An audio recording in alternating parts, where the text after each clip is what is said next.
mga kabihero. So may reporting po tayo ng 1:30 sa loob po ng BGC. So susundo po tayo doon ng pasahero at atin pong idadrop doon po sa Twin Lakes sa Tagaytay. So bali hindi na po natin sila hihintayin. Baka baba po ng ating mga pasahero sa Twin Lakes sa Tagaytay, tayo po ibabalik na ng grahe ng walang pasahero, mga kabihero.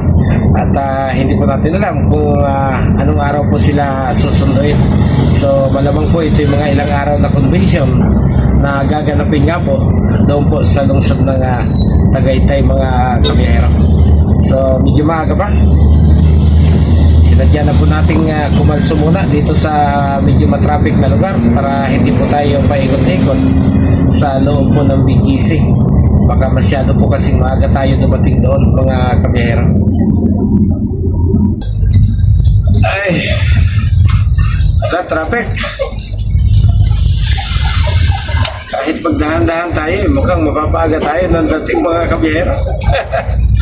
Ayan, nasa Tandang Sora flyover na po tayo. Tawid din natin itong kahabaan ng Commonwealth sa ilalim. So diretso tayong Katipunan hanggang C5 at ang ating pong gagamiting way patungo sa loob ng BGC ay yung pong gilid ng market mga kabihero. So napakaluwag ng traffic. Actually, ang usapan po nito kanina is 12:30. Kaya lang, nung nakalabas na po tayo ng grahe, biglang tumawag ulit. At nabago daw po yung oras. Bababa daw sila ng building, mga alauna. Hanggang 1:30. Wala naman ang pagkakataon para bumalik pa sa grahe. Kaya medyo jabog-jabog lang po tayo para hindi tayo matagal na naka-standby doon sa loob ng BGC. Dahil kung mapapansin po tayo ng mga gwardiya, sigurado ho, paikot-ikotin tayo, mga kabihero.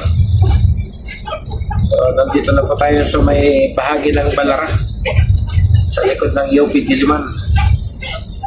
Sana magkaroon pa ng bahagi ng traffic dito hanggang sa may C5. Yan lang ang paasa natin.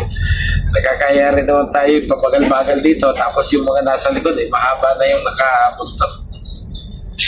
Ayan, sana maraming bahagi ng kalsada yung ganito ka-sensing yung dami ng sasakyan para hindi na tayo magtatambay doon ng matagal.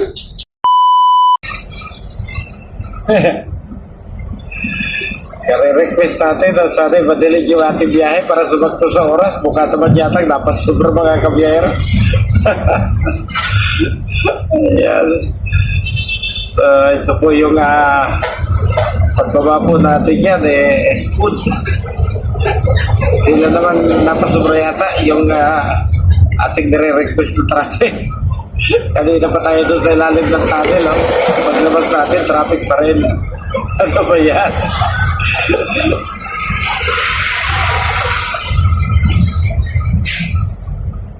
Alas 12. Ay, nako.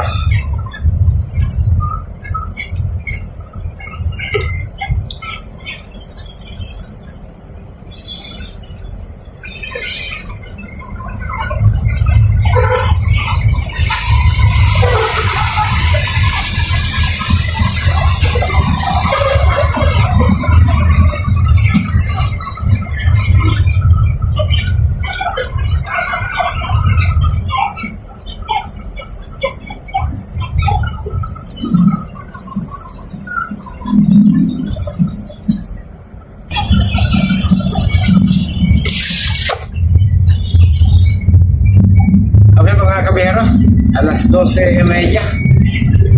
Papasok na po tayo dito sa Bonifacio Global City. So ilang minuto tayong advance.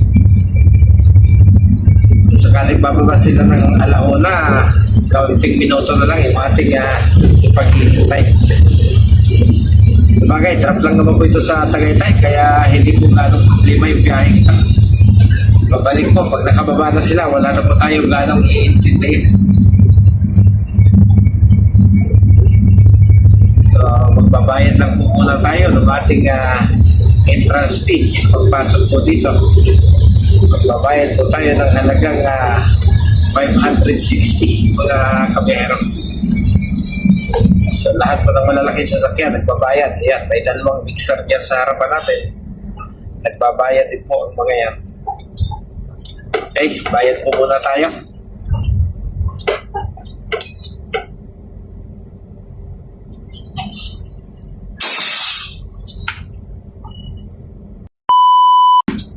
Okay, tapos na po tayong magbayad. So, pupunta na po tayo sa mismong building kung saan po tayo susundo ng ating mga pipikaping pasahero mga kabiyahero. So, sa Uptown Mall po, yung ating saktong lugar na pagkukunan. Ayan, nabo tayo ng stop.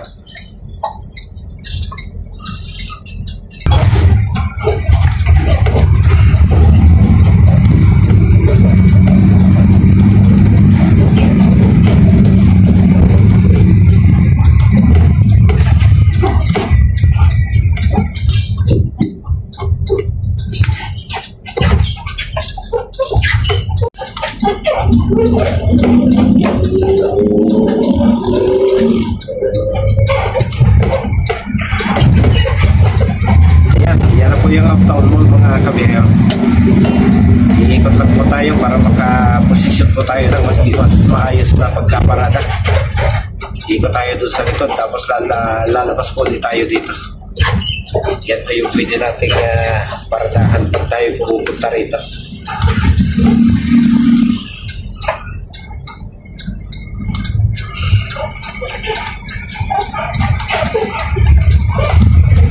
Ng BGC. Napakaayos na pagkakakamada ng kanyang mga building.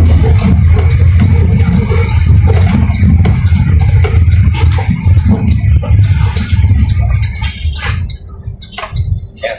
Driver lang wala sa ayos. Ay, naka. Naghihintay pala siya ng slot na pwede niyang paradahan sa gilid.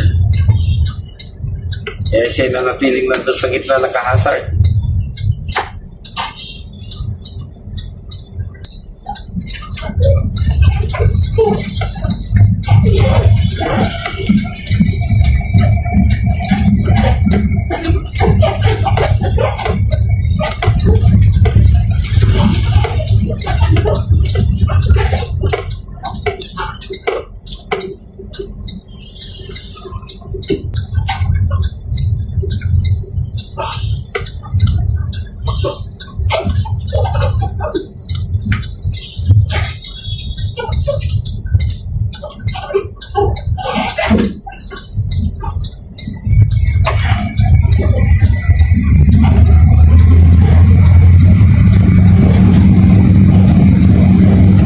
Minuto na bago mag-alauna. Ayan, pagbigyan natin yung lahat ng gustong lumusot. Sadyain natin abalahin yung ating oras. So, siguro, oras na para magpaalam na po ulit. Hanap na po tayo ng papaparkingan mga kabiyahero. At kung may pagkakataon po, mula dito hanggang sa patungo naman ng Tagaytay, yung ating pong ihahatid sa inyo sa mga susunod na araw mga kabiyahero. Bye-bye!